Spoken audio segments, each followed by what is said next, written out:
All right, let's get right into it. We're going to talk about maybe the most polarizing player in hockey today, Edmonton Oilers defenseman Evan Bouchard. You ask one person, and he's this offensive genius, the engine of the team. You ask another, and he's a total liability in his own end, a disaster waiting to happen. But here's the thing. What if this whole debate isn't new? Not at all. And yeah, when you watch the games, you can see it, right? The eye test tells you he looks kind of sleepy sometimes, casual. That gap control isn't always there. But the story here is so much deeper, and it's got this wild twist that takes us all the way back 40 years to another Oilers legend. So let's unpack that, because believe it or not, the Oilers have seen this movie before. The main character last time? Well, none other than Hall of Famer Paul Coffey. I mean, just look at this. It's almost word for word, isn't it? The language people use to criticize them is practically identical. We're talking decades apart, but it's the same exact story. Soft, sleepy, doesn't care about defense. And all the while, both guys are just putting up absolutely bonkers offensive numbers. And what's even crazier?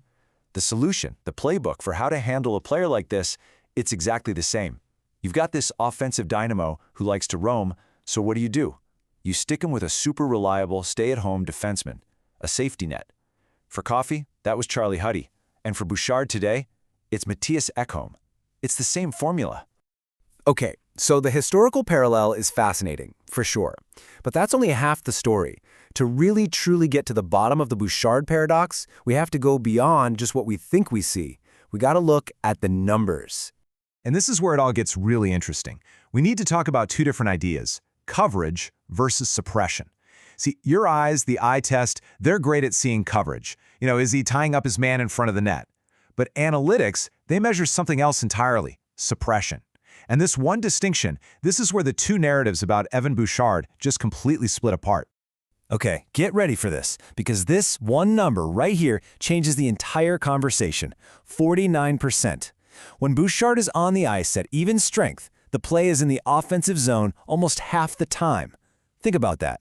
How much of a defensive liability can you really be when the puck is 150 feet away from your own net for half your shift? So here's the secret. His best defense is actually his offense. It's not about being a bruiser in the corners. No. His defense is getting the puck, making a perfect 60-foot pass to McDavid or Draisaitl, and getting the heck out of his own zone. The best defensive play is the one you never have to make, right? He ends the defensive sequence before it even has a chance to begin. So this cable just lays it all out, side by side. The paradox in black and white. What you see is a guy who looks slow going into the corner, but what the data says is that he's actually the best on the team at getting the puck back.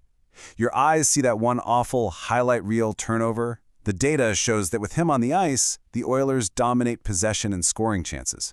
It's like we're watching two totally different players. So, what does this all mean? It means we need to shift our thinking. We've been asking the wrong question. It's not, is he a good defender or a bad defender? The real question is about what type of player he is, because he belongs to a very specific and honestly a very rare archetype. And that archetype is the high-event player. This is the whole key. A guy like this creates a ton of action at both ends of the rink, chances for and chances against. The big problem, though, is just human nature.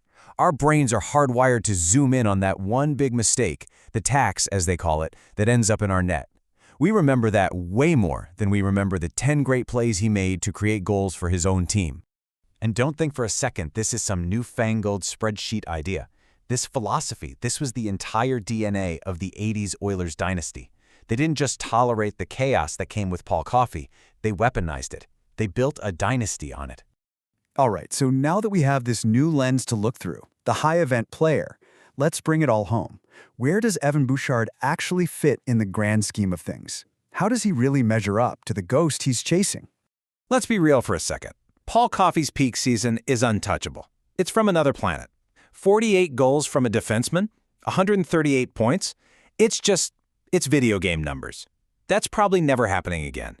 But what Bouchard is doing, he is playing at a level that no Oilers D-man has even sniffed in 40 years. He really is chasing a legend. I absolutely love this analogy because it nails it perfectly. Think of Bouchard as a premium credit card with an insane interest rate. If you miss a payment, if he makes that one critical turnover, oh man, it is painful. It's expensive. But the rewards, the points, the perks, the elite offense he generates, you just can't get that from any other card in your wallet. So that's what it all comes down to, right? For the team, for the fans, for you watching. Is the reward worth the risk? Is the offensive brilliance worth those heart-stopping moments of chaos? History tells us that betting on this exact type of player can lead you to a championship. So the final question is embracing that chaos the price of admission for building a modern dynasty?